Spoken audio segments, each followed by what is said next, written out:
ஓசியா 8ஆம் அதிகாரம் 12ஆம் வசனம் எடுத்துக்கொள்ளலாம். ஓசியாவின் புஸ்தகம் 8ஆம் அதிகாரம் 12வது வசனம் சேர்ந்து வாசிக்கலாம். ஓசியா 8ஆம் அதிகாரம் 12வது வசனம். வேதத்தின் மகத்துவங்களை அவர்களுக்கு எழுதி கொடுத்தேன், அவைகளை அந்நிய காரியமாக எண்ணினார்கள். சரி, இன்னைக்கு நம்ம தியானிக்க போகிற வசனத்தின் தலைப்பு என்னன்னாங்க, இந்த வேதத்தின் முக்கியத்துவத்தை கொஞ்சம் பார்க்க போறோம். ரொம்ப முக்கியமா வேதம் ஏன் வாசிக்கணும். இன்னைக்கு ஒரு டேஞ்சர் என்னன்னா, நிறைய பிரசங்கங்கள் நம்ம கேட்குறோம். இப்போ நம்ம கூட இப்போ செய்கிறது ஒரு பிரசங்கம், ஒரு தியானம்னு சொல்லலாம். இந்த மாதிரி எத்தனையோ இன்னைக்கு நமக்கு யூடியூப்ல வருது, அல்லது யாரோ நமக்கு அனுப்புகிறாங்க, சபைகளுக்கு போகிறோம், புக்கில் வாசிக்கிறோம், நிறைய பிரசங்கங்களை கேட்குறோம். ஆனால் அதோடைய சோர்ஸ் ஆகிய வேத வசனத்தை நிறைய தடவை இக்னோர் பண்ணக்கூடிய ஒரு பெரிய சான்ஸ் இருக்கு. வசனத்தை முக்கியப்படுத்தாம வசனத்தின் விளக்கங்களை நிறைய தடவை என்ன செஞ்சிடறோம்னா நம்ம முக்கியத்துவம் கொடுத்துரும். அதுல நம்ம தவறு செய்யக்கூடிய ஒரு வாய்ப்பும் இருக்கிறது. ஏன்னா அந்த வசனத்தை விளக்கி சொல்லுகிறவங்க நாங்க மாம்சத்திலிருந்து சொல்லுகிறாங்களா, அல்லது அனுபவத்திலிருந்து சொல்லுகிறாங்களா, அல்லது ஆவியானவருடைய ஒத்தாசை கொண்டு சொல்லுகிறாங்களான்னு சொல்லி அவ்வளோ ஈஸியா நம்மால அதை பகுத்தறிந்து பார்க்க முடியாம போய் அந்த ஊழியக்காரனுடைய தரத்தை வச்சு, அவருடைய பழைய வாழ்க்கையை வைத்து, அல்லது ஹிஸ் பாஸ்ட், அவருடைய முந்தின நாட்களை வச்சு அவர் கர்த்தருடைய வார்த்தையை தான் பேசுவார் என்று சொல்லி நம்ம நினைச்சு அவங்க சொல்லக்கூடிய பிரசங்கங்கள் அப்படியே என்ன செய்வோம், நம்ம ஏற்றுக்கொள்வோம். ஆனால் இன்றைக்கு நம்முடைய தியானம் என்னன்னா, நம்ம கையில நம்முடைய மொழியில ஆவியானவர் கொடுத்திருக்கிற இந்த வேத வசனமாகிய அவரை நான் எந்த அளவு முக்கியப்படுத்துகிறேன். இந்த வசனம் சொல்லுது, என் வேதத்தின் மகத்துவங்களை அவர்களுக்கு நான் எழுதி கொடுத்தேன், அவைகளை அந்த ஜனங்க என்ன செஞ்சுட்டாங்க, அந்நிய காரியமா எண்ணிட்டாங்க. அப்படின்னு என்ன அர்த்தம்? அந்நிய காரியம் என்ன அர்த்தம்? அது ஒரு ஸ்ட்ரேஞ்ச் அப்படிங்கிறாங்க. இது என்னமோ வினோதமா இருக்கிறது. நிறைய தடவை வசனம் நம்மால என்ன செய்ய முடிகிறது இல்லை, புரிந்து கொள்ள முடிகிறது இல்லை. புரிந்து கொண்டாலும் அது எனக்கென்று என்னால் என்ன செய்ய முடிகிறது இல்லை, ஏற்றுக்கொள்ள முடிகிறது இல்லை. ஏதோ ஒரு வார்த்தை வரும்போது, இது எனக்கு கணவருக்கு ஏற்ற வார்த்தை, நான் சொல்லணும்னு நினைச்சிட்டு இருந்தேன், பிரதர் என்ன செஞ்சுட்டாங்க, இது சொல்லிட்டாங்க, இது எங்க அம்மாவுக்கு ஏற்ற வார்த்தை அப்படின்னு தான் நம்ம நினைச்சிடுறோம். ஆனா ஆண்டவர் அப்படி அல்ல. ஆண்டவர் என்னையே ஒரு வசனம் கேட்க வைப்பாருன்னா, என்கிட்ட ஏதோ ஒரு குறை இருக்கும், அது எனக்கென்று தான் ஆண்டவர் பேசுவார், யாருக்கோன்னு சொல்லி அல்ல. என்ன கேட்க வைப்பாருன்னா அவர் சும்மா கேட்க வைக்க மாட்டார். அவ்வளோ ஒரு ஜென்டில்மேன் காட், அவ்வளோ ஒரு அர்த்தமுள்ள ஒரு கடவுள். ஒவ்வொரு நிமிஷத்தையும், ஒவ்வொரு மைக்ரோ செகண்ட்னு சொல்லல, ஒன்னொன்னையும் அழகா பிளான் பண்ணி செய்கிறவர். என்னோட அவர் பேசுவாருன்னா ஒரு காரணம் கண்டிப்பா இருக்கும். இன்னொரு வசனம் கூட வாசிக்கலாம். 1 தீமோத்தேயின் புஸ்தகம் 4ஆம் அதிகாரம் 13வது வசனம். 1 தீமோத்தி chapter 4 verse 13.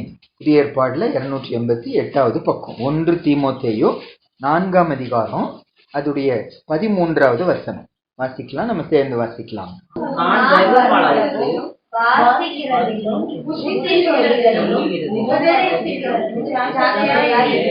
நான் வருமளவும் 3 காரியத்தை சொல்றாரு. என்னென்ன சொல்றாருங்க? நான் வருமளவும் வாசிக்கிறதிலும், புத்தி சொல்லுகிறதிலும், உபதேசிக்கிறதிலும் நீ ஜாக்கிரதையாயிரு. யார் யாரை பார்த்து சொல்றாரு? இந்த இடத்துல பவுல் தீமோத்தேயை பார்த்து சொல்றாரு, நான் வரப்போறேன், உன்னொரு இடத்துல விட்டுட்டு போயிருக்கிறேன், அந்த இடத்துக்கு நீ என்ன செய்யணும், உபதேசம் பண்ணணும், நீ புத்தி சொல்லணும், இதுக்கு என்ன தேவை, நீ என்ன செய்யணும், நீ வாசிக்கணும், நீ வாசிக்கணும். அத சோர்ஸ். நீ வாசிக்காம நான் சொன்னதை வச்சு நீ புத்தி சொல்லிடாத, என்கிட்ட கேட்டதை வச்சு நீ உபதேசிச்சிடாத. நீ பர்சனலா உட்கார்ந்து இந்த வேதத்தை வாசிக்க ஆரம்பி, ஆண்டவனோடு பேசுவாரு, அதை வச்சு புத்தி சொல்லு, அதை வச்சு உபதேசம் பண்ணு, அப்படி செய்ய ஜாக்கிரதையாயிரு, சபை பக்தி விருத்தி அடையும். அப்ப ஆண்டவர் இந்த வேதத்தை வாசிக்கிறத அவ்வளவு முக்கியப்படுத்துகிறத பாரு. நம்ம வாசிக்கணும்னு ஆசைப்படுறார், என்னோடு தனியா பேசணும்னு ஆண்டவர் ஆசைப்படுகிறார். ஒரு குரூப்ல பேசுகிறத விட தனியா பேசுகிற ரொம்ப வித்தியாசமா இருக்கும். அந்த பர்சனல் ரிலேஷன்ஷிப் ஆண்டவர் ரொம்ப எதிர்பார்க்கிறார். ரொம்ப ஜென்டில்மேன் காட். நம்ம எல்லாருக்கும் முன்னால் அவமானப்படுத்துகிறவர் அல்ல ஆண்டவர். நம்மோடு தனியா பேச ஆசைப்படு, உன்னோடு கொஞ்சம் தனியா பேச விரும்புகிறேன். ஏசப்பா சொல்றது போலதான் இந்த பைபிள் ரீடிங். என்னோட ஆண்டவர் என்ன செய்கிறாரு, தனியா பேசுகிறார். இன்னைக்கு நம்முடைய தியானம் ஏன் அப்படி ஆண்டவர் சொல்லுகிறார், ஏன் அது அவ்வளவு முக்கியம்? ஏன்னா வர வர வர அந்த பழக்கம் சபையை விட்டு போயிட்டே இருக்கிறது. என்னுடைய பாரம் என்னன்னா, மெசேஜஸ் கேட்டு கேட்டு பழக்கப்பட்டு அதுல திருப்தி அடைந்த நான் தனியா உட்கார்ந்து ஏசப்பா வசனத்தை வாசிக்கிறது என்ன ஆயிருதுன்னா குறைஞ்சு போய் விடுகிறது. ஆனா ஆண்டவர் அதை நம்ம வாசிக்கணும், தனியா உட்கார்ந்து வாசிக்கணும் ஆண்டவர் எதிர்பார்க்கிறார். ஒரு சில அப்படி வேதத்தை வாசிக்கிறதுல அந்த வேதத்துடைய ஒரு சில நன்மைகளை இன்னைக்கு நம்ம தியானிக்க போறோம். முதல் காரியமாக உபாகம புஸ்தகமே எடுத்துக்கொள்ளலாம். உபாகம புஸ்தகத்துல 17ஆம் அதிகாரம் கடைசி 3 வசனங்க, 18, 19 and 20. Deuteronomy 17, 18, 19 and 20. உபாகமம் 17ஆம் அதிகாரம் 18, 19, 20. பழைய ஏற்பாடுல 246வது பக்கம். ஒரு பொறுப்பில ஒருவர் வரும்போது, ஆண்டவர் ஜனத்தின் மேல ஒருத்தர் ஒரு தலைவரா வைக்கும்போது, ஒரு அதிபதியா வைக்கும்போது, ஒரு ரூலரா வைக்கும்போது, ஒரு ராஜாவா வைக்கும்போது, அவர் கூட ஆண்டவர் எதிர்பார்க்கிற ஒரு காரியத்தை தான் இந்த இடத்துல நம்ம வாசிக்கிறோம். நம்ம சேர்ந்து வாசிக்கலாமாங்க? உபாகமம் 17, 18, 19, 20 வாசிக்கலாம். அவன் தன் சிங்கத்தின் மேல் இருக்கும்போது அவனுடைய இருதயம் அவன் சகோதரர் பேரில் மேட்டிமை கொள்ளாமலும், கற்பனையை விட்டு வலதுபுறம் இடதுபுறம் சாயாமலும், இந்த நியாய பிரமாணத்தின் எல்லா வார்த்தைகளையும் இந்த கட்டளைகளையும் கை கொண்டு இவைகளின்படி செய்வதற்கு தேவனாகிய கர்த்தருக்கு பயந்திருக்கும்படி கற்றுக்கொள்ளும்பொழுது அவன் லேவியராகிய ஆசாரியனிடத்தில் இருக்கிற நியாய பிரமாண நூலை பார்த்து தனக்காக ஒரு பிரதியை எழுதி தன்னிடத்தில் வைத்துக் கொண்டு தன் ஜீவனுள்ள நாளெல்லாம் அதை வாசிக்க கடவன். இப்படி செய்வதினால் தானும் தன் குமார் இஸ்ரவேலின் நடுவே தங்கள் ராஜ்யத்திலே நீடித்து வாழ்வார்கள். ஒரு தலைவனுக்கு, ஒரு பொறுப்பில் இருக்கிற ஒருத்தருக்கு ஆண்டவர் கொடுக்கிற ஒரு ஆலோசனை, அவங்க வாழ்க்கை ஆசீர்வாதமா இருக்கணும்னா, அவர் மட்டுமல்ல, அவர் கீழே கொடுக்கப்பட்ட, அது குடும்பமா இருக்கலாம், சபையா இருக்கலாம், வேலை ஸ்தலமா இருக்கலாம், சமுதாயமா இருக்கலாம், ஒரு பொறுப்புல ஒருத்தர் வச்சிருக்கும் போது அவங்க அந்த இடத்துக்கு அவங்க ஆசீர்வாதமா இருக்கணும்னா, ஆண்டவர் சொல்றாரு, அவர்கிட்ட 3 காரியம் எதிர்பார்க்கிறாருங்க. ஆரம்பத்துல நீங்க கவனிச்சீங்கன்னா, சகோதரர் பேரில் அவர் மேட்டிமை கொள்ளக்கூடாதுங்கிற ஃபர்ஸ்ட் காரியம். அவர் அந்த இடத்துக்கு ஒரு பிளெஸ்ஸிங்கா, சேனல் ஆஃப் பிளெஸ்ஸிங்கா இருக்கணும்னா, அவருக்குள்ள தன்னுடைய ஜனங்களை குறித்து அவரை விட நான் நல்லவனா இருக்கிறேன், நான் பெரிய ஆளா இருக்கிறேன், ஒரு பெருமை என்ன வந்துடக்கூடாது, இருந்தக்கூடாது. ஏன்னா பெருமை இருந்துச்சுன்னா கர்த்தரை எதிர்த்து இருக்கிறாரு, அவரு கீழே இருக்கிற அந்த குடும்பம், அந்த சபை, அந்த சமுதாயம் ஆசீர்வாதமா இருக்கவே இருக்காது. பெருமை இருக்கக்கூடாதுங்கிறார். 1. 2வது என்ன சொல்றாரு, அந்த கர்த்தர் கொடுத்திருக்கிற வசனங்களை விட்டு வலதுபுறம் இடதுபுறம் என்ன செய்யக்கூடாது, சாயக்கூடாது. அப்படின்னா என்ன அர்த்தம்னா, you should not go astray from God's word. ஆண்டவருடைய வார்த்தையை விட்டு வழி விலகிடக்கூடாது.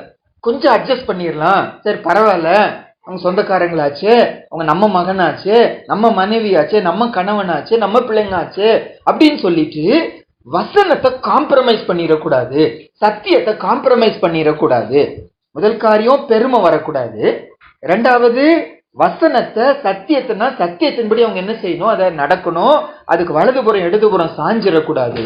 3வது சொல்றாரு, கர்த்தர் கொடுத்த, அங்க வார்த்தை போட்டிருக்கோம், எல்லா கட்டளைகளும் வலதுபுறம் இடதுபுறம் சாயாமல், அப்புறம் இந்த நியாய பிரமாணத்தின் எல்லா வார்த்தைகளையும் இந்த கட்டளைகளையும் கை கொண்டு இவைகளின்படி செய்வதற்கு, பாருங்க, இந்த வசனத்துல இருக்கிற எல்லாவற்றையும் கை கொண்டு அதன்படி அவங்க செய்யறதுக்காக இந்த 3 காரியம் நடக்கணுமா? என்னென்ன நடக்கணும்? பெருமை கொள்ளக்கூடாது, வசனத்தை விட்டு அந்த பக்கம் இந்த பக்கம் போயிடக்கூடாது, காம்ப்ரமைஸ் பண்ணிடக்கூடாது. 3வது எல்லா வசனங்களும் என்ன செய்யணும், கீழ்ப்படிய. டேஞ்சர் என்னன்னா, ஒரு சிலது கீழ்ப்படி, ஒரு சிலது என்ன செய்ய மாட்டோம், கீழ்ப்படிய மாட்டோம். இது எனக்கு ஒத்து வராதுங்க, இது அந்த சந்ததிக்கு அந்த நாள்ல சொன்னாரு, ஏசப்பா என்னோடு பேசுவாருன்னா என்கிட்ட எதிர்பார்க்கிறாரு, நான் கீழ்ப்படியணும்னு சொல்லிட்டு. அப்ப இந்த சூழ்நிலை இருந்துச்சுன்னா நம்ம அந்த இடத்துக்கு ஆசீர்வாதமா இருக்க மாட்டோம், நம்ம குடும்பத்துக்கு நம்ம பிளெஸிங்கா இருக்க மாட்டோம். ஆண்டவர் கொடுத்த, எனக்கு போதிக்கிற, என் கையில கொடுக்கிற எல்லா கட்டளைகளுக்கு என்ன செய்யணும், நான் கீழ்ப்படியணும். இதுக்கு என்ன தேவை? அது ஒரு வார்த்தை சொல்றாரு, இப்படி நடக்கணும்னா நமக்குள்ள என்ன இருக்கணுமா, அவருக்கு பயப்படுகிற பயம் என் இருதயத்துல என்ன செய்யணும், இருக்கணும். பெருமை கொள்ளக்கூடாதுன்னா, வசனத்தை விட்டுட்டு வலதுபுறம் இடதுபுறம் சாயக்கூடாதுன்னா, எல்லா கட்டளைகளையும் நான் காத்து கொள்ளணும்னா என் இருதயத்துல என்ன இருக்கணும், என் ஆண்டவருக்கு பயப்படுகிற பயம் இருக்கணும். அது எப்படி வரும் என்பதற்கு தான் ஆலோசனை சொல்றாரு. லேவியர்கிட்ட ஒரு பிரதியை நீ வாங்கிக்கணும். அவ்வளவு பிஸியான ராஜா, அவர் செய்யணும் என்னவா, இந்த கையில வச்சு நியாயப்பிரமாண புஸ்தகத்தை அவங்க என்ன செய்யணுமா, அவங்க எழுதணுமா? அன்னைக்கு இது சொல்லப்பட்ட போது 5 புஸ்தகம் தான் இருக்கு அல்ல, அந்த முதல் 5 புஸ்தகங்கள் தான் இருக்கிறது. அதை அவங்க என்ன செய்யணும்? வாங்கி என்ன செய்யணுமா? எழுதணுமா? அன்னைக்கு பேப்பர் இல்ல, அன்னைக்கு இன்னைக்கு மாதிரி பேனா இல்ல, அன்னைக்கு தோல் சுருள் தான் என்ன செய்யும் இருக்கும். ஒரு ராஜா அவ்வளோ நேரம் செலவழிச்சு ஒரு பிரதியை எடுத்து அதை வாழ்நாளெல்லாம் என்ன செய்யணுமா? வசனம் என்ன சொல்லுது? அவன் அதை வாசிக்கணும். அப்பதான் அவனும் அவனுக்கு கீழே இருக்கிற ஜனங்களும் அந்த சுகமா என்ன செய்வாங்க? நீடிச்சு இருப்பாங்கன்னு சொல்லி வாசிக்கிறோம். அப்ப முதல் பிளஸிங் என்ன? இந்த பைபிள நான் எடுத்து வாசிக்கிறதுல எழுதி கொண்டு எழுதுறோம். அதை பார்த்து எழுதுறது ரொம்ப நல்லது. இந்த வசனத்தை நம்ம எடுத்து நம்ம வாசிச்சு பண்ணி போது ஆண்டவர் சொல்றார், உனக்குள்ள எனக்கு பயப்படுகிற பயம் என்ன செய்யும்? உண்டாகும். இன்னைக்கு கர்த்தருக்கு பயப்படுகிற பயம் சபையில இல்ல, கர்த்தருக்கு பயப்படுகிற பயம் ஒரு தேவனுடைய பிள்ளைக்குள்ள இல்லைன்னா காரணம் என்ன? வேதத்துக்கு அவங்க லைஃப்ல என்ன முக்கியத்துவம் கொடுக்க மாட்டேங்கிறாங்க. அப்ப இந்த வேதத்தை வாசிப்பதனால பைபிள் சொல்ற ஒரு சத்தியம் என்ன? கர்த்தருக்கு பயப்படுகிற பயம் எனக்கு உண்டாகும். அந்த பயம் வரும்போது நான் பெருமை கொள்ள மாட்டேன், நான் தாழ்மையா இருப்பேன். அந்த பயம் வரும்போது வசனத்தை எனக்கு இஷ்டப்படி நான் திரித்து கொள்ள மாட்டேன், வசனத்தை இஷ்டப்படி அந்த பக்கம் இந்த பக்கம் நான் போய் கொள்ள மாட்டேன். அந்த பயம் வரும்போது 1-2 மட்டும் கீழ்ப்படிஞ்சு திருப்தி அடைஞ்சிட மாட்டேன். ஏதோ ஒன்ன கீழ்ப்படியிலேயே அப்படிங்கிற ஏக்கம் எனக்கு இருக்கும். எல்லாமே கீழ்ப்படியணும்னு சொல்லி ஆண்டவரை நான் வாஞ்சிக்க ஆரம்பிச்சேன். முதல் காரியம் இந்த வசனத்தை வாசிக்கிறதுனால ஆண்டவர் கொடுக்கிற முதல் ஆசீர்வாதம். ரெண்டாவதுங்க, யோவான் 5ஆம் அதிகாரம் 39வது வசனம். ரெண்டாவது பிளஸிங், இந்த பைபிள வாசிக்கிறதுனால வேதத்துக்கு முக்கியத்துவம் கொடுக்கிறதுனால என் லைஃப்ல என்ன நடக்கும்? ஏன் ஆண்டவர் வாசிக்க சொல்றாரு? ஏன் இந்த வேதத்துக்கு முக்கியத்துவம் கொடுக்க சொல்றாரு? ரெண்டாவது ஆசீர்வாதம் என்னன்னா யோவான் 5:39, ஜான் சாப்டர் 5 verse 39. வேத வாக்கியங்களை ஆராய்ந்து பாருங்கள், அவைகளால் உங்களுக்கு நித்திய ஜீவன் உண்டென்று எண்ணுகிறீர்களே, என்னை குறித்து சாட்சி கொடுக்கிறவைகளும் அவைகளே. இங்க ஆண்டவர் வெறும் வாசிங்கன்னு சொல்லி சொல்லாம யூ சர்ச் தி ஸ்கிரிப்சர்ஸ்ங்கற கர்த்தருடைய வார்த்தையை நீங்க என்ன செய்யுங்க? ஆராய்ந்து பாருங்க. ஏசாயால சொல்லும்போது தேடி வாசிங்க அப்படிங்கிறார். இதே வார்த்தை அங்க சொல்லும்போது தேடி வாசிங்க. ஏசாயா 34:16 சொல்லுவாரு. சரி, நம்முடைய தியானம் என்ன? ஏன் இந்த வசனத்தை வாசிக்கணும்? ஏன் இந்த வசனத்தை தேடணும்? ஆண்டவர் சொல்றாரு, அப்படி செய்யும் போது என்னை குறித்து இந்த வேத வசனம் என்ன செய்யும்? உனக்கு சாட்சி கொடுக்கும். இவங்க சொல்றாங்க, இந்த வசனத்தினால நித்திய ஜீவன் உண்டுன்னு எண்ணுகிறீர்களே, உண்மைதான், வசனத்தினால ஜீவன் உண்டாகதான் செய்யும். ஆனா யார் மூலமாக? ஏசு கிறிஸ்து மூலமா. அன்னைக்கு அவங்க ஏசு கிறிஸ்து அவங்க என்ன செய்யல? அவங்க ஏற்றுக்கொள்ளல. யூதர்கள் அவரை மேசியாவா ஏற்றுக்கொள்ளல. ஆனா ஆண்டவர் சொன்னாரு, என்னை குறித்து சாட்சி கொடுக்கிறவைகள் என்ன? இந்த வேத வசனம். அப்படின்னு என்ன அர்த்தங்க? இந்த வேத வசனத்தை நான் வாசிக்க தான் இயேசுவை இன்னும் நான் என்ன செய்ய முடியும்? அறிந்து கொள்ள முடியும். 2 வேர்டு இதுல, 2 வார்த்தை. நோயிங் அபவுட் ஜீசஸ் ஒண்ணு, நோயிங் ஜீசஸ் ஒண்ணு. இயேசுவை குறித்து அறிவது ஒண்ணு, இயேசுவை அறிவது இன்னொன்னு. இந்த ரெண்டுக்கும் வித்தியாசம் இருக்கு. அவரை குறித்து அறிந்து கொள்ளலாம், ஆனா அவரை அறிவது என்பது அவரோடு இருக்கக்கூடிய ஒரு உறவு. அதுதான் முக்கியம். அப்ப வசனம் சொல்லுது, ஒரு மனுஷன் வேத வாசிப்புக்கு முக்கியத்துவம் கொடுக்கும்போது, இந்த வேதத்துக்கு நேரம் கொடுக்கும். அது அழகா இந்த இடத்துல சொல்றாரு, உட்கார்ந்து time கொடுக்கறாங்களாம். they are searching that one. அதை ஆராய்ந்து பார்க்கிறாங்க. என்ன ஆராய்ந்து பார்க்கிறாங்க? இயேசு அதுல என்ன செய்யறாங்க? ஆராய்ந்து பார்க்கிறாங்க. இயேசுவை நான் காணணும். ஆண்டவர் சொல்றாரு, வேதத்தில் உள்ள அதிசயங்களை பார்க்கும்படி என் கண்களை என்ன செய்யுங்க? திறந்துங்க. வேதத்துல அதிசயங்களை நான் காணும்படி பார்க்கும்படி என் கண்களை நீங்க திறந்து கொள்ளுங்க. 119ஆம் சங்கீதம் 18ஆம் வசனத்துல அதை வாசிக்கிறோம். சரி, நம்ம எடுக்க வேண்டாம். அப்போ வேதத்தை வாசிக்க ஆண்டவரை அறிகிற அறிவில நான் என்ன செய்யறேன்னா, I come closer to Jesus. ஆண்டவரை இன்னொன்னு என்ன செய்கிறோம்? நம்ம அறிஞ்சுக்கிறோம். ஒருத்தரோடு பழக தாங்க அவங்க யாருன்னு என்ன செய்யறோம்? நம்ம அறிஞ்சுக்கிறோம். ஆரம்பத்துல ஒரு ஒப்பீனியன் இருக்கும், ஆனா நெருக்கமா போக தான் அவங்க யாருன்னு என்ன செய்யறோம்? நம்ம அறிஞ்சுக்கிறோம். அதே போல ஆண்டவரை குறித்து நமக்கு பல ஒப்பீனியன் இருக்கு. பல ஒப்பீனியன் சொல்லி நம்ம அவர் பக்கமா வந்திருக்கிறோம். ஆனா இந்த வேதத்தை நான் பர்சனலா வாசிக்கதான் இயேசு யாருன்னு என்ன செய்யறேன்னு அறிஞ்சுக்கிறேன். இதுதான் பைபிள் அங்கங்க வாசிக்கும் போது அவரை அறிகிற அறிவு. பவுல் இந்த வார்த்தை அடிக்கடி பயன்படுத்துவாரு. அவரை அறிகிற அறிவின் வாசனையை என்னை கொண்டு என்ன செய்யறாரு? அவர் வீச பண்ணுகிறாரு. இது அறிகிற அறிவின் மேன்மைக்காக நான் எல்லாவற்றையும் நஷ்டம் என்று விட்டேன், குப்பையுமா எண்ணுகிறேன். பேதுரு சொல்லும் போது மட்டும் அதை மட்டும் நான் பாயிண்ட் பண்ணணும்னு நினைச்சேன். 2 பேதுரு 1ஆம் அதிகாரத்துலங்க 2, 3, 4 இந்த 3 வசனம் வாசிப்போனா, இந்த ஆண்டவரை அறிவதனால கிடைக்கிற ஒரு சில நன்மைகளை அப்படியே லிஸ்ட் பண்ணுவார் பாருங்க. அந்த இடத்துல 2 பேதுரு 1ஆம் அதிகாரம் 2, 3, 4 2 Peter chapter 1 verses 2, 3 and 4. இந்த 3 வசனங்களை சத்தமா வாசிச்சிடலாம். தேவனையும் நம்முடைய கர்த்தராகிய இயேசுவையும் அறிகிற அறிவினால் உங்களுக்கு கிருபையும் சமாதானமும் பெருக கடவுது. தம்முடைய மகிமையினாலும் காருண்யத்தினாலும் நம்மை அழைத்தவரை அறிகிற அறிவிலே ஜீவனுக்கும் தேவ பக்திக்கும் வேண்டிய யாவற்றையும் அவருடைய திவ்ய வல்லமையானது நமக்கு தந்திருந்தது. உலகத்தில் உண்டான கேட்டுக்கு தப்பி திவ்ய சுபாவத்துக்கு பண்புள்ளவர்களாகும் பொருட்டு மகா மேன்மையும் அருமையுமான வாக்குத்தத்தங்களும் அவைகளினாலே நமக்கு அருளப்பட்டிருக்கிறது. 3 பிரிவா இந்த ஆசீர்வாதங்களை பிரிக்க முடியும். பாருங்க, 2வது பாயிண்ட் என்ன வாசிக்கிறோம்னா, இந்த வேதத்தை வாசிக்கும் போது, தியானிக்கும் போது, ஆராய்ந்து பார்க்கும் போது இயேசுவை குறித்து இன்னும் நம்ம என்ன செய்யறோம், நம்ம அறிஞ்சுக்கிறோம். ஆனா ஆண்டவரை அறிகிற அறிவு 2வது வசனத்துல வாசிக்கிறோம், கிருபையும் நம்முடைய கர்த்தராகிய இயேசுவையும் அறிகிற அறிவினால் உங்களுக்கு கிருபையும் சமாதானமும் பெருக கடவுது. கிருபையும் சமாதானமும் பெருக கடவுதுங்கிறார். அப்போ ஆண்டு நான் அறிய பாருங்க, நம்முடைய பாயிண்ட் என்ன, ஏன் இந்த வேதத்தை வாசிக்கணும், வேதத்துக்கு முக்கியத்துவம் கொடுக்கணும். 2வது குறிப்பு பார்க்கிறோம், ஏசப்பா வசனத்தை வாசிக்கிறதுனால அவரை இன்னும் என்ன செய்யறோம், நம்ம அறிஞ்சுக்கிறோம். அறிகிற அறிவில நம்ம வளர்றோம். அந்த அறிகிற அறிவில வளர்றதுனால என் லைஃப்ல என்ன நடந்துச்சு உங்களுக்கு நான் சொல்றேன்னு சொல்லி பேதுரு சொல்லுகிறாரு. இதனால கிருபையும் சமாதானமும் நம்ம லைஃப்ல என்ன செய்கிறது, பெருக ஆரம்பிக்கிறது. அவனுடைய கிருபை பெருகுது, அவருடைய சமாதான லைஃப்ல பெருக ஆரம்பிக்கிறது. 2வது 3வது வசனத்துல சொல்றாரு, என்னன்னு சொல்றாரு, 3வது வசனம், ஜீவனுக்கும் தேவ பக்திக்கும் வேண்டிய யாவற்றையும் அவருடைய திவ்ய வல்லமை நமக்கு என்ன செய்கிறது, நமக்கு அருளுகிறதா. ஜீவனுக்கும் தேவ பக்திக்கும், இந்த 2மே நித்தியத்தை குறித்துதான் சொல்லணும்.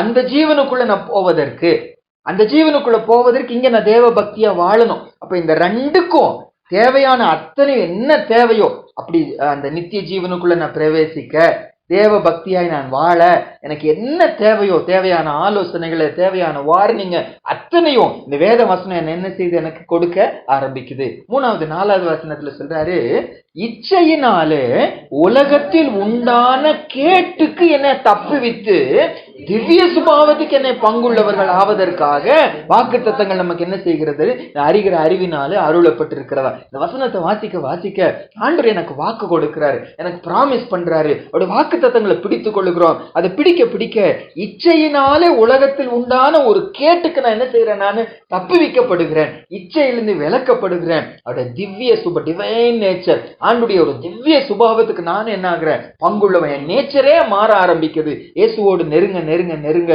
கிருபையும் சமாதானமும் பெருக ஆரம்பிக்கிறது. இயேசுவோடு நெருங்க நெருங்க அந்த நித்திய வாழ்க்கை போவதற்கு என்னென்ன தேவையோ அத்தனையும் வசனம் எனக்கு கொடுக்க ஆரம்பிக்கிறது. இயேசுவோடு பார்க்க நெருங்க நெருங்க என்னுடைய சுபாவமே மாறுது. இச்சை மாறி தேவனுடைய சுபாவம் எனக்குள்ளே வர ஆரம்பிக்கிறது. 2வது ஆசீர்வாதம். 3வது ஆசீர்வாதங்க 2 தீமோத்தேயும் 3ஆம் அதிகாரம் 15வது வசனம். 2 தீமோத்தேயும் ஒரு 3 வசனம் இது சம்பந்தமா வாசிச்சலாம். 2 தீமோத்தேயும் 3ஆம் அதிகாரம் 15வது வசனம். 2 தீமோத்தி chapter 3 verse 15.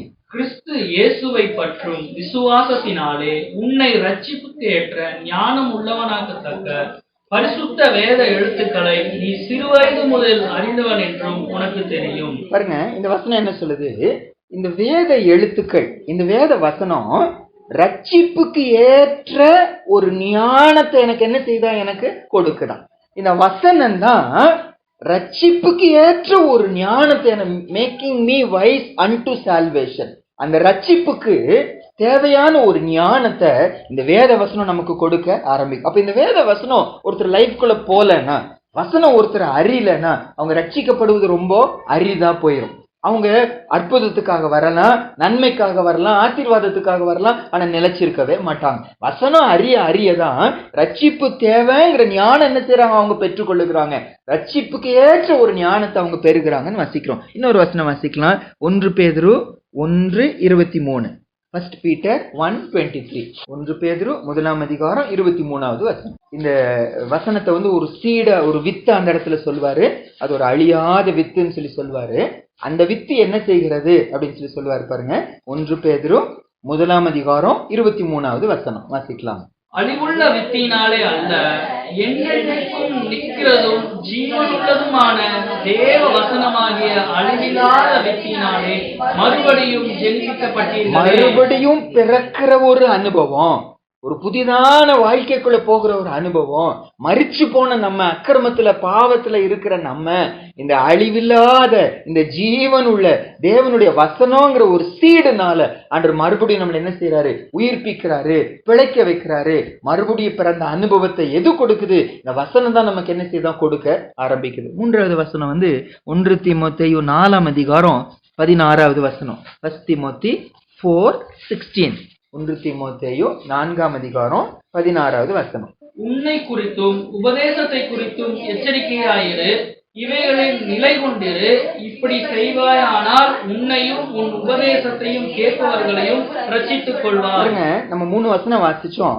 முதல் வசனம் ரட்சிப்புக்கு ஏற்ற ஒரு ஞானத்தை இந்த வசனம் கொடுக்குதான். அந்த ரட்சிப்புங்கிறது என்ன? புதிதாய் பிறப்பதுதான், மறுபடியும் பிறக்கிறது தான், மறுபடியும் கிறிஸ்துவுக்குள்ள உருவாவதுதான். 1. 2வது வாசிச்சோம், இந்த வசனம் அந்த ரட்சிப்பை நமக்கு கொடுக்குது. ரட்சிப்பை குறித்த ஞானத்தை கொடுக்குது. அந்த வசனத்தை விசுவாசிச்சு நான் ஏற்றுக்கொள்ளும் போது நான் என்ன செய்கிறேன்? நான் ரட்சிக்கப்படுகிறேன், நான் புது சிருஷ்டியாய் மாற்றப்படுகிறேன். 3வது, இந்த வேத எழுத்துக்கள் நான் முக்கியத்துவம் கொடுக்கும்போது நான் மட்டும் ரட்சிக்கப்படுகிறது இல்ல, நீ மட்டும் இல்ல, உன்னோடு டச் ஆகிற யாரும், உன்னுடைய சத்தத்தை கேட்கிற யாரும், உன்னுடைய வசனத்தை கேட்கிற யாரும், உபதேசத்தை கேட்கிற யாவரையும் நீ என்ன செய்கிற? நீ ரட்சித்துக் கொள்ளுகிறாய். அப்போ வேத வசனம் 3வது பிளெஸிங் என்ன? ரட்சிப்புக்குள்ள என்னையும் நடத்துகிறது, மற்றவங்களை ரட்சிப்புக்குள்ள கொண்டு வரக்கூடிய ஒரு சேனலா ஏன் லைஃபையும் அதை என்ன செய்கிறது? வேத வசனம் என்ன மாற்றுகிறது. வசனத்துக்கு முக்கியத்துவம் கொடுக்கங்க என் ரட்சிப்பு மேன்மையா இருக்கு. அதான் ஒரு ஊழியக்காரரை குறித்து சாட்சி சொன்னாங்க. ஒரு 3 நாள் மீட்டிங்க்கு போயிருந்தாங்களாம், ஊழியக்காரங்களுக்குன்னு ஒரு மீட்டிங். அப்போ ஒரு தேவ மனிதர், அவரோடு கூட இன்னும் 2 சகோதரர்கள் ரூம் கொடுத்திருந்தாங்களாம். இவங்க அந்த மீட்டிங்ல பார்க்கும்போது ஃபர்ஸ்ட் டே பார்த்தா இவங்க தூங்கும் போதும் அவர் முழங்கால தான் நிக்கிறாரா, இவங்க காலையில எந்திரிக்கும் போது பார்த்தா முழங்கால தான் நிக்கிறாராம். இவங்களுக்கு ஒண்ணுமே புரியலையா, எப்ப தூங்குறாரு எப்ப எந்திரிக்கிறாரு ஒண்ணுமே தெரியலையே அப்படின்னு சொல்லிட்டு அடுத்த நாள் பிளான் பண்ணாங்களா. அரை நேரம் நான் முழிச்சு நிக்கிறேன், அவர் எப்ப தூங்குறாருன்னு நீ பாரு, அப்படி நீ என்னை எழுப்பி விட்டுரு, நான் அப்ப முழிச்சு பாக்குறேன், அவர் எப்ப தூங்குறாரு பாக்கலான்னு சொல்லி பார்த்தா நைட்டு ஃபுல்லா எப்படிதான் இருக்காரா? முழங்கால தான் இருக்காராம். செக் பண்ணி பாக்குறாங்க தூங்குறாரான்னு சொல்லி அதை வாய் முணுமுணுத்துட்டே தான் இருக்கிறதா, தூங்கவே இல்லை, முழங்காலே நிக்கிறார். இவங்க சொன்னாங்களாம், ஒரு நாள் நைட் பிரேயர் போயிட்டு முழிச்சுட்டு வந்தா அடுத்த நாளெல்லாம் எங்களுக்கு என்ன வந்துருது? தூக்கம் வந்துருது, டயர்டா இருக்கிறது. நீங்க எப்படி இப்படியே ஒரு நாள் தூங்காமையே உட்கார்ந்துட்டு இருக்கிறீங்க, எப்படி முடியுது? எப்படி ரெஸ்ட் கிடைக்குதுன்னு சொன்னாங்களா. அப்போ அவங்க ஒரு வார்த்தை சொன்னாங்களா, one should know to enjoy his salvation ன்னாங்களா. அவருடைய ரட்சிப்பை, கர்த்தர் எனக்கு கொடுத்த ரட்சிப்பை நினைச்சு நீ என்ஜாய் பண்ண ஆரம்பிச்சா அந்த முழங்கால நிற்பதே உனக்கு என்னவா இருக்கும்? உனக்கு ரெஸ்டா இருக்கும். அனுபவிச்சவங்க சொல்லுகிறாங்க இந்த ரட்சிப்பு அவ்வளவு மேன்மை உள்ளது. அப்ப நான் என்ன சொல்ல வரேன்னா, என் லைஃப்ல இந்த வசனம் ரட்சிப்பை கொடுக்குமானா என் லைஃப்ல ரட்சிப்பு மேன்மையா இருக்கும். அதை அனுபவிக்க ஆரம்பிப்பேன், என் லைஃப்ல வெளிப்பட ஆரம்பிக்கும். என்னோட டச் ஆகுறவங்க, என் வார்த்தையை கேட்கிறவங்களும் அந்த வார்த்தையினால அவங்களும் என்ன செய்வாங்க? ரட்சிக்கப்படும். உன்னையும் உன் உபதேசத்தை கேட்கிற யாவரையும் நீ ரட்சித்து கொள்வாய். நம்ம செய்யறது இல்ல, கர்த்தர் செய்யறாரு. நம்ம மூலமா அந்த வசனம் அவங்க லைஃப்ல என்ன செய்கிறது? கிரியை செய்ய ஆரம்பிக்கிறது. 3வது ஆசீர்வாதம். 4வது ஆசீர்வாதம் சங்கீதம் 119 104வது வசனம். சங்கீதம் 119 104வது வசனம். Psalms 119 verse 104. உமது கட்டளைகளால் உணர்வடைந்தேன், ஆதலால் எல்லா பொய் வழிகளையும் வெறுத்தேன். பாருங்க, இந்த வசனம் நம்ம 4வது பார்க்கிறோம். முதல் காரியம் என்ன பார்த்தோம்னா, நமக்குள்ளே பயப்படுகிற பயத்தை என்ன செய்கிறது? இந்த வசனம் உண்டாக்குறது. அதனால பெருமை இல்லாம போகுது. வசனத்தை அந்த பக்கம் இந்த பக்கம் நம்ம போக மாட்டேங்கிறோம். எல்லா வசனங்களையும் கீழ்ப்படி ஆரம்பிக்கிறோம். நம்ம மற்றவங்களுக்கு ஆசீர்வாதமா மாறுகிறோம். 2வது, இந்த வசனத்தை வாசிக்க இந்த ஆண்டவர் யாருன்னு என்ன செய்யறோம்? இன்னும் நம்ம அறிஞ்சுக்கிறோம். அறியும் போது கிருபையும் சமாதானமும் லைஃப்ல பெருக ஆரம்பிக்கிறது. அவரை அறிய நம்ம திவ்ய சுபாவத்துக்கு என்ன செய்கிறோம்? நம்ம பங்குள்ளவர்களா மாறுகிறோம். அப்பொழுது 2வது பார்த்தோம், அவரை அறிய இன்னொரு ஆசீர்வாதம் என்ன பார்த்தோம்? அதுல ஜீவனுக்கும் தேவ பக்திக்கும் தேவையான யாவற்றையும் அந்த வல்லமையினால் நமக்கு ஆண்டு என்ன செய்யற வசனத்தினால் நமக்கு கொடுக்க ஆரம்பிக்கிறார். 3வது, இப்ப நம்ம பார்த்தோம், இந்த வசனத்தை வாசிக்க ரட்சிப்பு தேவைங்கிற அறிவு எனக்கு வருகிறது. நான் ரட்சிக்கப்படுகிறேன். என் மூலமா மற்றவங்களும் இந்த ரட்சிப்புக்குள்ள என்ன செய்யறாங்க? நடத்தப்படுகிறான். 4வது ஆசீர்வாதம் என்ன? சங்கீதம் 119 104வது வசனத்துல வாசிங்க, மறுபடியும் வாசிங்க. உம்முடைய கட்டளைகளால் நான் உணர்வடைந்தேன், ஆதலால் எல்லா பொய்வழிகளையும் நான் வெறுக்கிறேன். இந்த வசனம் வாசிக்க வாசிக்க வாசிக்க ஒரு உணர்வு உண்டாகுது. என்ன உணர்வு உண்டாகிறது? நான் பாவத்துல இருக்கிறேன், இது ஆண்டவருக்கு விரோதமானது, இது வெறுக்கப்படத்தக்கது. முதல்ல அதை நான் பெருமையா நினைக்கிறேன், அதை வாஞ்சிக்கிறேன். வசனம் வாசிக்க வாசிக்க அவருக்கு எது பிரியோன்னு புரிஞ்சுக்கிறேன், அவர் எது வெறுக்கிறாருன்னு புரிஞ்சுக்கிறேன். நான் உணர்வடைகிறேன். ஆமையா, நீங்க வெறுக்கிற இந்த பொய்யை நான் நேசிச்சுட்டு இருக்கிறேன்னு, நீங்க வெறுக்கிற இந்த இச்சைய நான் நேசிச்சுட்டு இருக்கிறேன்னு, ஆண்டவரே எனக்கு நீங்க கிருபை தாங்க.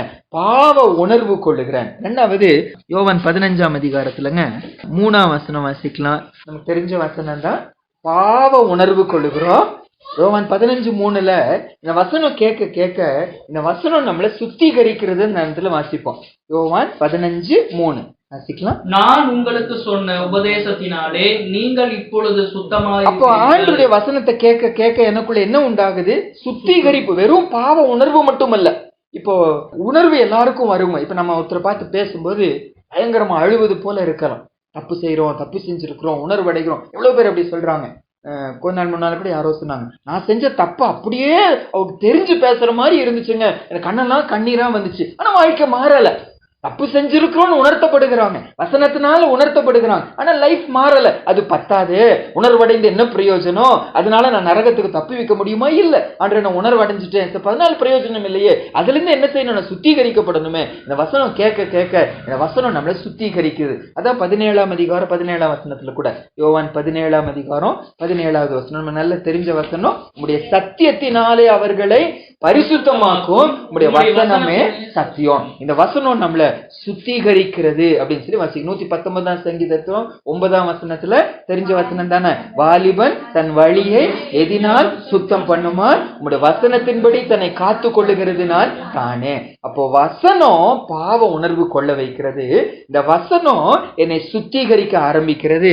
இன்னொரு வசனம் கூட வாசிக்கலாம். 119ஆம் சங்கீதம் 11ஆம் வசனம். இது நமக்கு நல்ல தெரிஞ்ச வசனம், ஆனா வாசிச்சிடலாம். Psalms 119 verse 11. 119ஆம் சங்கீதம் 11வது வசனம். நான் உமக்கு விரோதமாய் பாவம் செய்யாதபடிக்கு உமது வாக்கை என் இருதயத்தில் வைத்தேன். பாருங்க, இந்த அப்படியே ஸ்டேஜ் பை ஸ்டேஜா பாருங்க. பாவ உணர்வு கொள்ளுகிறேன், பாவத்திலிருந்து நான் சுத்திகரிக்கப்படுகிறேன், இனி பாவம் செய்யாம இந்த வசனம் என்ன செய்து என்னைய பாதுகாக்க ஆரம்பிக்கிறது. இப்போ ஒரு வார்த்தையில சொல்லணும்னா, கர்த்தருடைய வசனத்துக்கு யார் முக்கியத்துவம் கொடுக்குறாங்களோ அவங்க லைஃப்ல ஹோலி லிவிங் இருக்கும், பரிசுத்த வாழ்க்கை இருக்கும். தவறு செய்யும்போது தவறு செஞ்சுட்டேங்கிற உணர்வு இருக்கும். அந்த வசனத்தினால ஆண்டவருக்கு கொடுக்கிற விடுதலையை அனுபவிக்க ஆரம்பிப்பாங்க. இந்த வசனத்தினால இன்னும் பாவம் செய்யாம அவங்க பாதுகாக்கப்படுவாங்க. 5வது ஆசீர்வாதம் யோவான் 8ஆம் அதிகாரம் 32வது வசனங்க. யோவான் 8ஆம் அதிகாரம் 32வது வசனம். பலருக்கு நல்ல தெரிஞ்ச வசனம். John chapter 8 verse 32. ஆண்டவர் யூத ஜனங்களோடு பேசிட்டு வர்றாரு. நீங்கள் உங்கள் பிதாவாகிய சாத்தானால் உண்டானவர்கள் அப்படிலாம் அந்த இடத்துல சொல்லிட்டு வருவாரு. பாவத்துக்கு நீங்க அடிமைப்பட்டிருக்கிறீங்க அப்படிலாம் சொல்லிட்டு வருவாரு.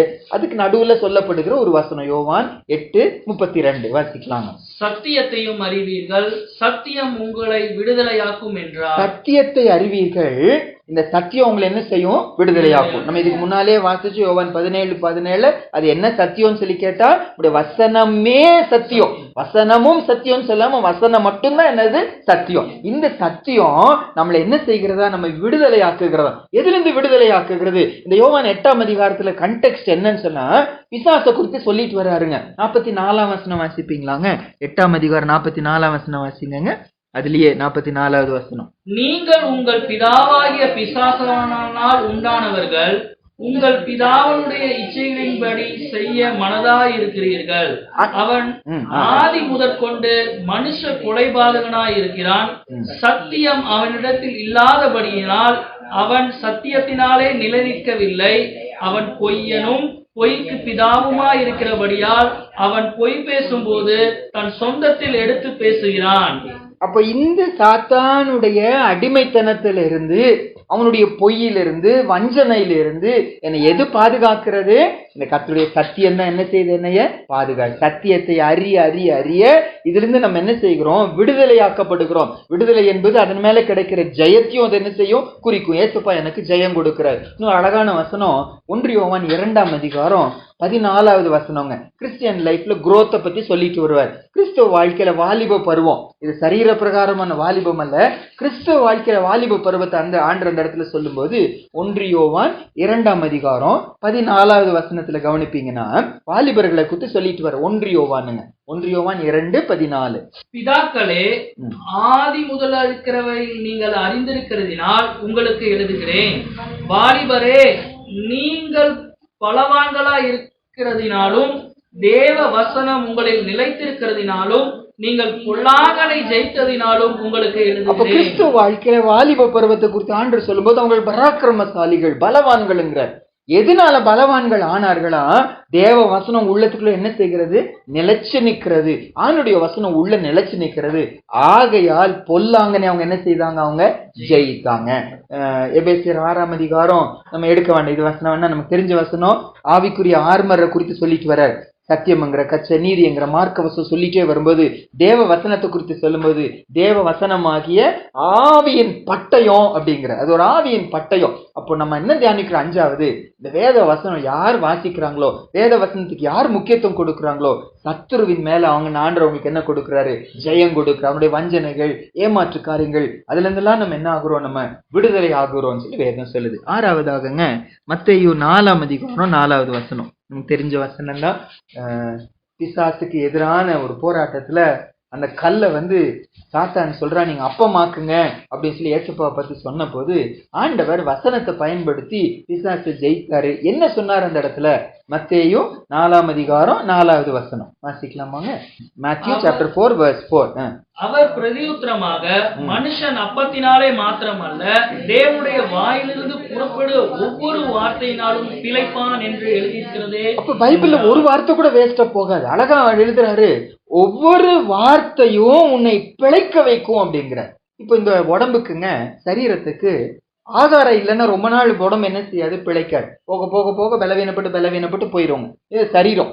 அப்போ ஆவிக்குரிய ஒரு வாழ்க்கைக்கு, அந்த ஆவிக்குரிய ஒரு ஜீவனுக்கு, அந்த ஸ்பிரிச்சுவல் லைஃபுக்கு, அது பிழைப்பதற்கு அவனுடைய வார்த்தை தான் நமக்கு உபயோகமா இருக்கும். என்னுடைய கிறிஸ்டியன் லைஃப் நிறைய பேருடைய வாழ்க்கை ரட்சிக்கப்படுகிறாங்க, கர்த்தருக்குள்ள வர்றாங்க, அந்த நிலைச்சு நிக்கிறது இல்ல. அவங்க பின்வாங்கி போயிட்டே இருக்கிறாங்க, பின்னால போயிட்டே இருக்கிறாங்க. ஏன்னு சொல்லி கேட்டா வேதத்துக்கு அவங்க லைஃப்ல என்ன இல்ல? நேரம் இல்ல, டைம் இல்ல. ரட்சிக்கப்பட்டாங்க, மாற்றப்பட்டாங்க, ஆனா வளராம போயிட்டாங்க. காரணம் என்ன அப்படின்னா வசனத்துக்கு நேரம் இல்ல. அப்போ இந்த உடம்பு பலவீனப்பட்டு போவது போல ஆவிக்குரிய வாழ்க்கையில பலவீனப்பட்டு போகிறோம். நம்ம வாழ்க்கையில கர்த்தரோடு நேரம் இல்லாம போகிறது, நேரம் கொடுக்க மாட்டேங்கிறோம், பலவீனப்பட்டு போயிடும். கிறிஸ்துவ வாழ்க்கையில பிழைப்பு இல்லாம போய்விடுகிறது. கடைசியா 2 தீமோத்தேயு 3ஆம் அதிகாரங்க 16-17 இதை மட்டும் நம்ம பார்த்து முடிச்சு. இன்னும் நிறைய காரியங்கள் அங்கங்க போடப்பட்டிருக்கோம். வசனத்தினால கிடைக்கிற ஆசீர்வாதங்கள் இந்த 7 மட்டும் இன்னைக்கு நம்ம பார்த்துட்டு ஜெபித்து ஒப்பு கொடுக்க போறோம். வேதம் வாசிக்க, வேதத்துக்கு முக்கியத்துவம் கொடுக்க நம்ம ஒப்பு கொடுக்கல. 2 தீமோத்தேயு 3:16-17. 2 Timothy chapter 3:16 and 17. கடைசி 2 வசனம் இல்லைங்க, கடைசி 2 வசனம் சேர்ந்து வாசிச்சலாம் சத்தமா. 2 தீமோத்தேயு 3ஆம் அதிகாரம் 16ஆம் வசனமும் 17வது வசனமும். வேத வாக்கியங்கள் எல்லாம் தேவன் ஆவியினால் அருளப்பட்டிருக்கிறது. தேவனுடைய மனுஷன் தேறினவனாகவும் எந்த நற்கிரியையும் செய்ய தகுதி உள்ளவனாகவும் இருக்கும்படியாக அவைகள் உபதேசத்துக்கும், கடிந்து கொள்ளுதலுக்கும், சீர்திருத்தலுக்கும், நீதியை படிப்பித்தலுக்கும் பிரயோஜனம் உள்ளவைகளாய் இருக்கிறது. சரி, இந்த வேத வசனத்தை குறித்து கடைசியா நம்ம பார்த்து முடிக்கிறது என்னன்னாங்க, ஒவ்வொரு வசனமும் காட் பிரெத், ஒவ்வொரு வசனமும் தேவ ஆவியினால என்ன செய்கிறது? நமக்கு அருளப்பட்டிருக்கிறது. அழகான ஒரு காரணம் சொல்றாரு, ஏன் இதுன்னு சொல்லி சொல்றாரு. யாரை குறித்து இந்த இடத்துல பேசுறாருங்க? தேவனுடைய மனுஷன் அப்படின்னு சொல்றாரு. எல்லாம் அப்படிதான் போட்டிருக்கு. தேவனுடைய மனுஷனுக்கு என்ன அந்த வார்த்தை வாசிங்க? தேவனுடைய மனுஷன் தேறினவனாகவும் எந்த நற்கிரியும் செய்ய தகுதி உள்ளவனாகவும் ஆகும்படியாத இந்த வசனம் என்ன செய்கிறது? நமக்கு அருளப்பட்டிருக்கிறது. அப்போ தேவனுடைய பிள்ளைங்க, நம்ம ஆணுடைய பிள்ளைங்க, இங்க ரட்சிக்கப்பட்ட ஜனங்களை குறித்து இந்த இடத்துல வாசிக்கிறோம். தேவனுடைய மனுஷர்கள், அந்த தேவனுடைய மனுஷர்கள்ங்கிற வார்த்தைக்கு பல மொழிபெயர்ப்புல who belong to God, who serve God, who are devoted to God. அப்படி பல மொழிபெயர்ப்பு போடப்பட்டிருக்கு. ஆண்டவருக்காக சேவை செய்கிறவர்கள், ஆண்டுடைய பிள்ளைங்க, ஆண்டுடைய மேல அன்பு காட்டுறவங்க, இப்படி பல வார்த்தைகள் அந்த இடத்துல நம்ம வாசிக்கிறோம். தேவனுடைய மனுஷன் ஆண்டவர் சொல்றாரு, நற்கிரியைகளை நம்ம என்ன செய்யணும்? நம்ம செய்யணும். நற்கிரியைகள்னு சொல்லி செய்யும் போதுங்க, நாம செய்யக்கூடியவைகளை நற்கிரியைகள் என்று பைபிள் சொல்லல. எபேசியர் 2:10 நற்கிரியைகளை செய்யும்படி கிறிஸ்து இயேசுவுக்குள் நாம் என்ன செய்கிறோம்? சிருஷ்டிக்கப்பட்டு தேவனுடைய செய்கையாய் இருக்கிறோம். அடுத்த வார்த்தை சொல்வாரு, அவைகளில் நாம் நடக்கும்படி அவர் அவைகளை முன்னதாகவே என்ன செஞ்சிருக்காரா? ஆயத்தம் பண்ணி வச்சிருக்காரு. அப்ப ஏசப்பா ஜென்னி மூலமா இதை செய்யணும்னு ஆண்டு என்ன செஞ்சிருக்காரு? ஒரு சிலதை ஆயத்தம் பண்ணி வச்சிருக்கிறாராம். நம்ம மூலமா இந்த ஆத்மா சந்திக்கப்படணும், நம்ம மூலமா இந்த நற்கிரியை செய்யப்படணும், நம்ம மூலமா இந்த கூட்டத்துக்கு சுவிசேஷம் அறிவிக்கப்படணும், நம்ம மூலமா இந்த ஏழைகள் கர்த்தர் பக்கமா தேற்றப்படணும், நம்ம மூலமா ஏதோ ஒன்று செய்யணும் ஆண்டு திட்டம் பண்ணி இருக்கார். அந்த திட்டத்துக்கு என்னை எக்யூப் பண்ணுவது, என்னை பர்ஃபெக்ட் பண்ணுவது, என்னை தேறினவன் ஆக்குவது, என்னை ஆயத்தப்படுத்துவது எது? இந்த வேத வசனம் தான். அப்ப பைபிள் தான் நான் என்ன செய்யணும்னு ஆண்டவர் எனக்கு கற்றுக் கொடுக்கிறாரு. அதை செய்வதற்கேற ஒரு எக்யூப்பிங்கும் எனக்கு ஆண்டவர் செய்ய ஆரம்பிக்கிறார். இந்த வசனம் வாசிக்க வாசிக்க என்னை கொண்டு ஏசப்பா என்ன செய்யணும்னு ஆசைப்படுறாரு நம்ம புரிஞ்சுக்கிறோம். அதை செய்வதற்கு இந்த வசனம் நம்மளை தகுதிப்படுத்து. எப்படி தகுதிப்படுத்துதான் 4 வார்த்தை போடப்பட்டிருக்க கடைசி வசனத்துல. அது நம்மளை என்ன செய்கிறதா? ஃபர்ஸ்ட் உபதேசிக்கிறது, அப்புறம் கடிந்து கொள்ளுகிறது, அதுக்கப்புறம் சீர்திருத்துகிறது, நீதியை படிப்பிக்கிறது. அப்படியே அந்த ஆல்பபெட்டிக்கல் ஆர்டர் மாதிரி வருங்க. உயிரெழுத்துல ஃபர்ஸ்ட் உபதேசிக்கிறது, அப்புறம் கா, அதுக்கப்புறம் கடிந்து கொள்ளுகிறது, அதுக்கப்புறம் சா, அது நம்மை சீர்படுத்துகிறது, அதுக்கப்புறம் நீதி என்ன செய்கிறது? அது நம்மை இப்படி செஞ்சுட்டு என்ன நற்கிரிகளை செய்ய ஆண்டு என்ன ஆயத்தப்படுத்துகிறார். 7 காரியங்களை இன்னைக்கு பார்த்தோம். ஏசப்பா வசனம் வாசிக்கிறது அவ்வளவு முக்கியம். அது அந்நிய காரியமா நினைக்க கூடாது. நான் வரும் அளவும், அன்னைக்கு தீமோத்தேயை பார்த்து பவுல் சொன்னாரு, இன்னைக்கு பைபிள் வசனம் ஏசப்பா என்னோடு கூட பேசுறாரு. ஆவியானவர் சொல்றாரு, நான் வரும் அளவும். நீ அதை வாசிச்சாதான் நீ மற்றவங்களுக்கு புத்தி சொல்ல முடியும். நீ வாசிக்காம புத்தி சொல்ல முடியாது. மாம்சத்துல பேசிடுவீங்க, தேவ திட்டத்தை நம்ம குலைச்சு போயிடுவோம். வசனத்தை வாசிக்கிறோம், புத்தி சொல்லுகிறோம், வசனத்தை வாசிக்கிறோம், நம்ம உபதேசிக்க ஆரம்பிக்கிறோம். ஏன் இவ்வளவு முக்கியத்துவம் கொடுக்கணும்னா, கர்த்தருடைய வசனம் தான் அவருக்கு பயப்படும் பயத்தின் உள்ளத்துல போடுகிறது. சாலமோன் சொல்றாரு, காரியத்தின் கடைத்தொகை என்னன்னா தேவனுக்கு பயந்து அவர் கற்பனைகளை கை கொள்ளுங்கிற அந்த தேவனுக்கு பயப்படுகிற பயம் வசனம் தான் கொடுக்க ஆரம்பிக்கிறது. 2வது, இந்த வசனத்தை வாசிக்க வாசிக்க நான் ஆண்டவரை இன்னும் என்ன செய்கிறேன்? நான் அறியாரம், அவரோடு ஒரு நெருக்கமான உறவு. அதனால ஆசீர்வாதங்கள் கண்டிப்பா எனக்கு உண்டு. 3வது, ரட்சிப்பு குறித்து நானும் அறிகிறேன், நான் மற்றவங்களுக்கும் அந்த ரட்சிப்பை இன்ட்ரோடியூஸ் பண்றவனா ஒரு சேனலா நான் மாற ஆரம்பிக்கிறேன். 4வது, ஒரு பரிசுத்த வாழ்க்கை. இந்த வசனம் ஒருத்தர் லைஃப்ல இல்லைன்னா கண்டிப்பா சீக்கிரமா என்ன செஞ்சிருவாங்க? கீழே விழுந்துருவாங்க. ஆங்கிலத்தில் ஒரு பழமொழி சொல்லுவாங்க, if your Bible is dirty your heart is clean, if your Bible is clean your heart is dirty. பைபிளை வாசிச்சு வாசிச்சு ஆராய்ஞ்சு பார்த்து பைபிளெல்லாம் கிழிஞ்சு போயிருக்கிறதா அர்த்தம் என்ன? இருதயம் சுத்தமா இருக்கிறது. பைபிளையே வாசிக்கிறது இல்ல, பைபிளையே தொடுகிறது இல்ல, பைபிள் கிளீனா இருக்கு, உன் இருதயம் அசுத்தமா இருக்கிறது. வசனம் நம்மள சுத்திகரிக்கும் அப்படின்னு சொல்லி பார்த்தோம். 4வது, 5வது, சாத்தானின் தந்திரங்களை புரிந்து கொள்ளுகிறோம், விடுதலை ஆகுகிறோம், ஜெயம் எடுக்கிறோம், ஆவியின் பட்டயத்தை நம்ம கையில பிடித்துக் கொள்ளுகிறோம் என்று சொல்லி பார்த்தோம். 6வது, இந்த ஆவிக்குரிய வாழ்க்கைக்கு தீனியே என்னதான்? இந்த வேத வசனம் தான். அதுதான் ஆகாரம், அதுதான் என்னை பலப்படுத்துகிறது. ஸ்பிரிச்சுவல் லைஃப்ல வீக்காக இருக்க காரணம் என்ன? வசனத்துக்கு நேரம் இல்லாம போகும்போது. யார் வசனத்துக்கு நேரம் கொடுக்கலையோ அவங்க ஆவிக்குரிய வாழ்க்கையில முதிர்ச்சி அடையவே முடியாது. ஒரு நல்ல தேவனுடைய மனுஷன் சொல்றாரு, வசனத்துக்கு இம்பார்ட்டன்ஸ் கொடுக்காம, வசனத்துக்கு நேரம் கொடுக்காம ஸ்பிரிச்சுவல் மெச்சூரிட்டியில இருக்கிற ஒருத்தரை நான் பார்த்ததே இல்லை. ஆவிக்குரிய முதிர்ச்சி அடைந்திருப்பாங்கன்னா அதுக்கு பின்னணி என்ன? அவங்க வேதத்துக்கு என்ன கொடுத்திருக்காங்க? நேரம் கொடுத்திருக்கிறாங்க அப்படின்னு சொல்லி சொல்லுகிறத பார்க்கிறோம். கடைசியா பார்த்தோம், இந்த வேத வசனம் நமக்கென்று கர்த்தர் நியமித்த நற்கிரியை அறிய வைக்கிறது, அதை செய்வதற்கு என்னை தகுதிப்படுத்த ஆரம்பிக்கிறது. நம்ம ஜெபம் பண்ணலாம், ஆண்டு வார்த்தைக்கு ஒப்பு கொடுக்கலாம்.